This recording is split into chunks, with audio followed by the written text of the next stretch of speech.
Okay, so it says TBA in the schedule.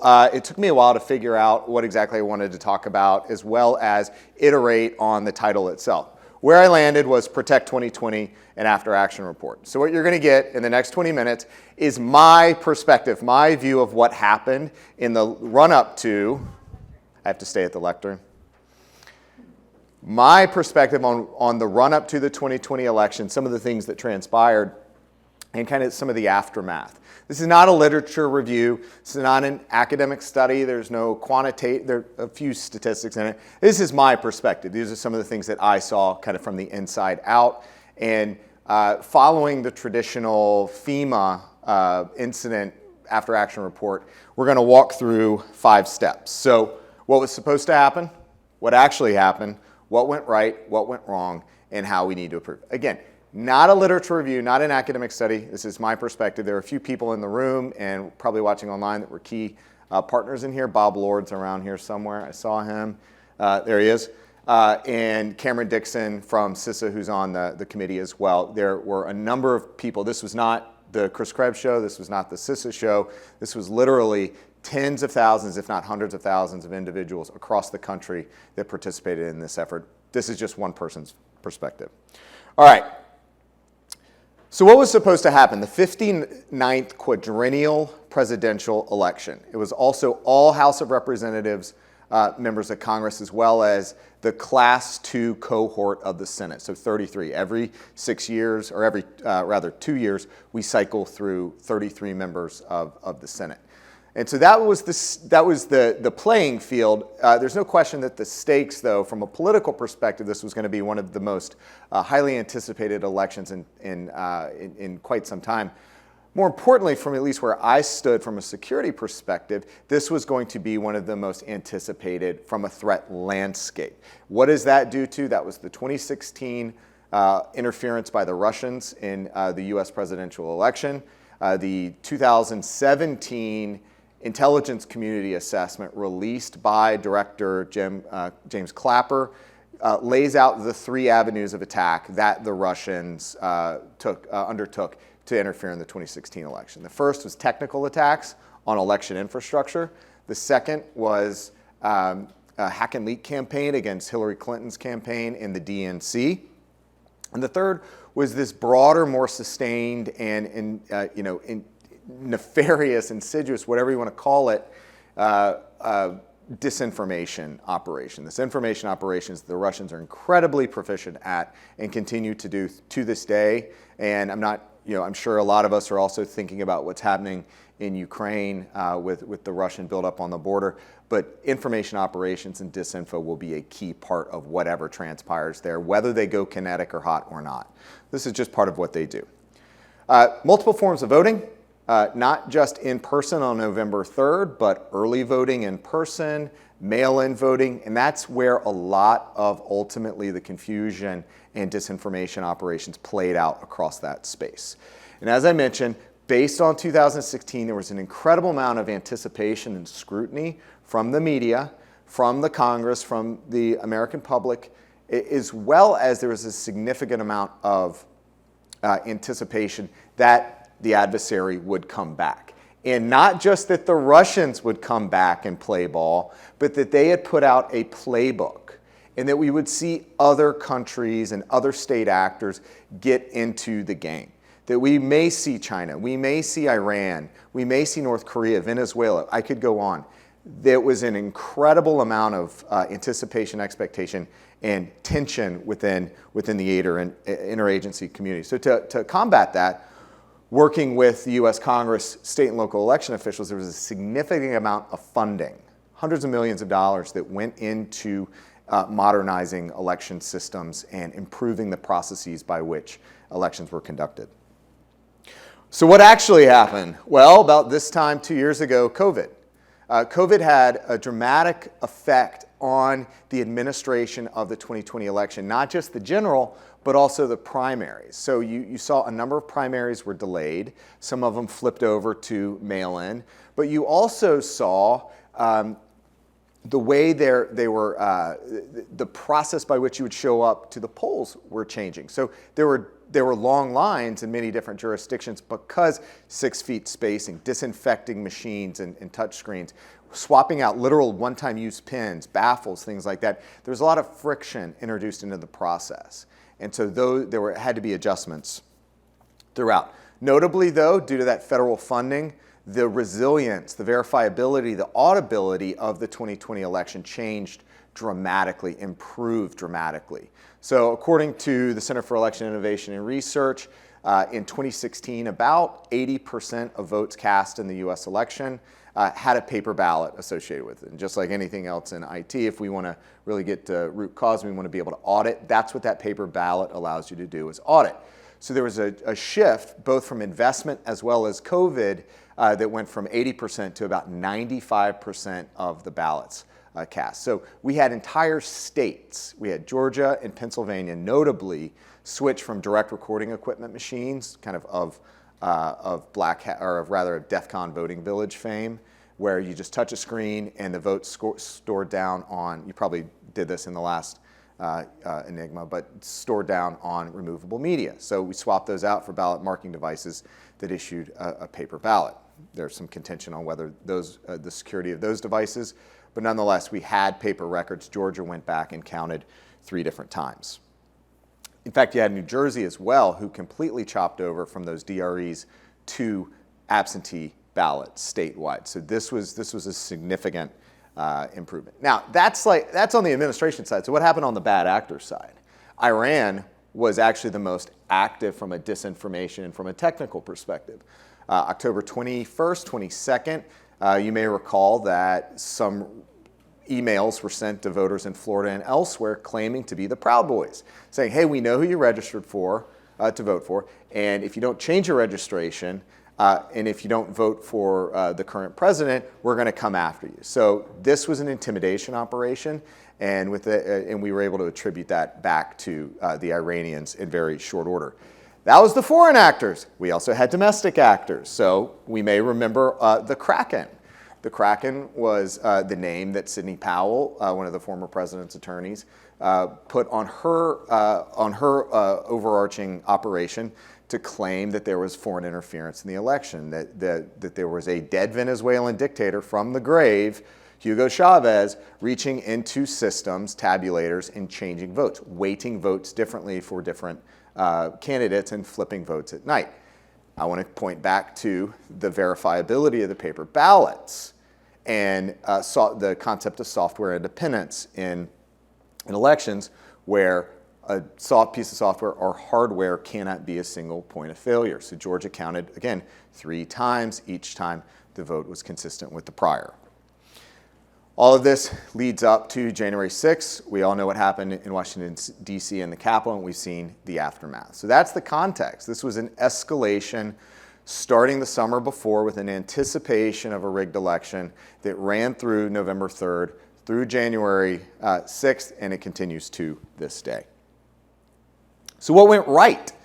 Yes, things actually went well in the 2020 election. First, the level of cooperation and coordination at all levels of government. Literally, DHS in 2016, in that election, did not have the relationships and frankly, understanding of how elections were administered. So working with a range of folks, including, as I mentioned, Bob Lord when he was at the DNC, working with a range of partners to build an operational relationship from a cybersecurity perspective. We established a dedicated ISAC in 2018. All 50 states participated in that ISAC, provided exercises, training, scans. Jack Cable, who some of y'all may know, developed a tool called Crossfeed, which provided external scanning of network infrastructure. So we were able to give them the tools and the resources to improve the security at all levels. And that's not just at the state and local level. Cyber Command and the intelligence community also had dedicated operations. Ann Neuberger, who is now the Deputy National Security Advisor in the White House, was in charge of the Russia Small Group in the run-up to 2018, was a key player in the election security group for 2020. So you really did see a dedicated effort in the federal government to protect the 2020 election.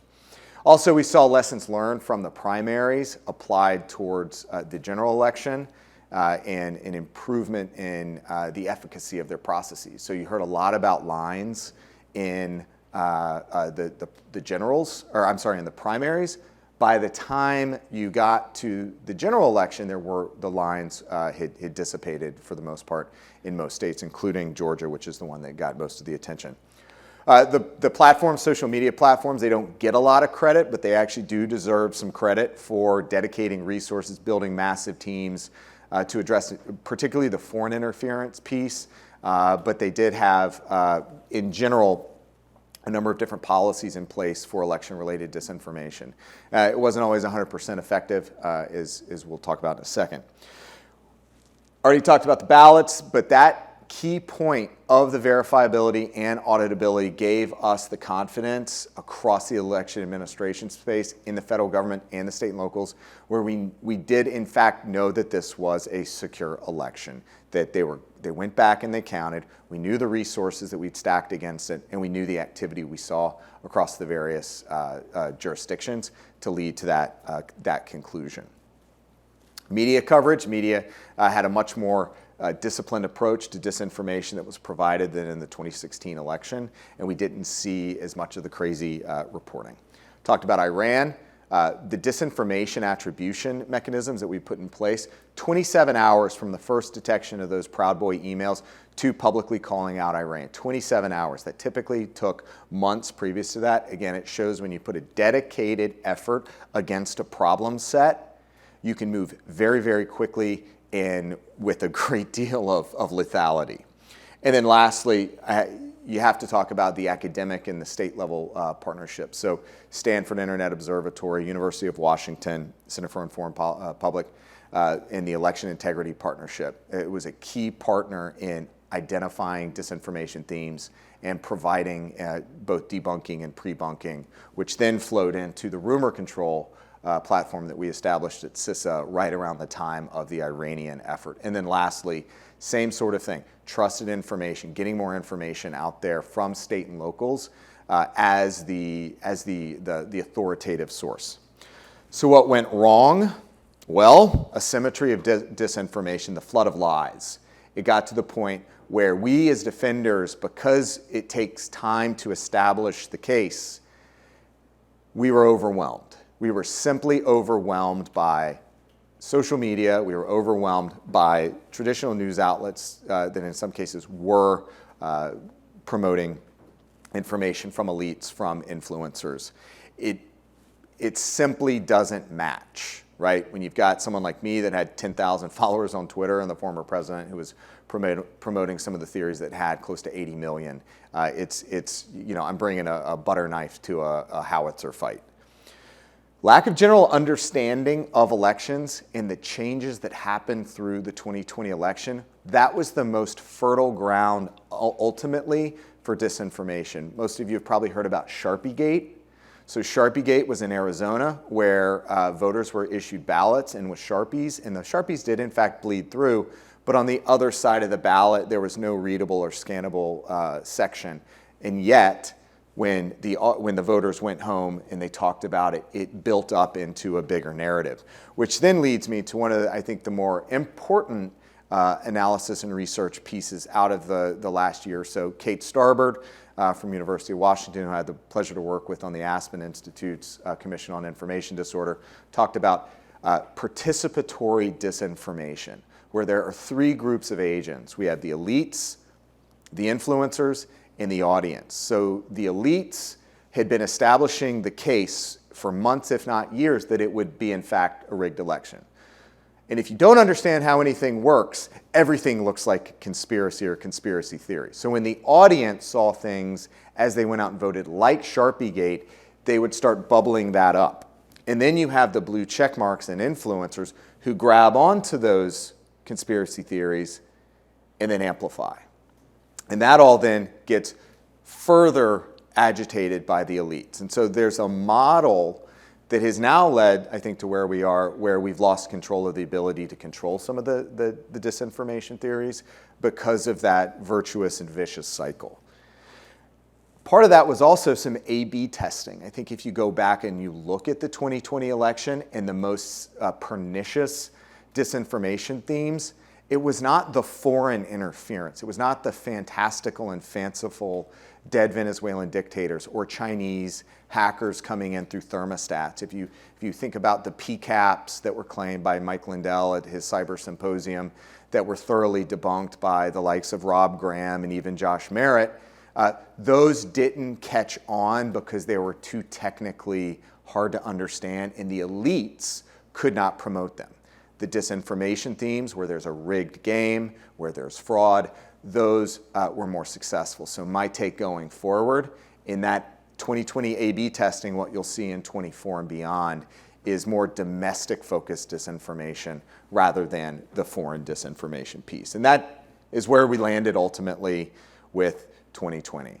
The caller was inside the house. And so we now have a domestic disinformation problem that is leading up to a very significant national security threat for the continuation of the American democracy. So how do we improve? There's no single bullet, silver bullet here. We're not just going to turn a switch and fix these things.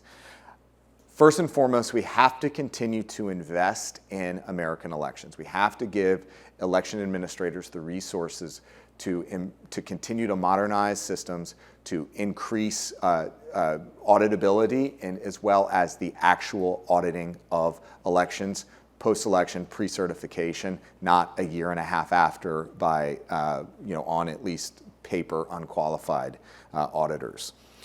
We actually have to continue to invest in the election administration workforce in the run-up to 2020, and since then, due to the continued the brigading against election officials, we've had a dramatic increase in retirements of election officials, people that get threats at their home. I got doxxed by a former administration official on Sunday.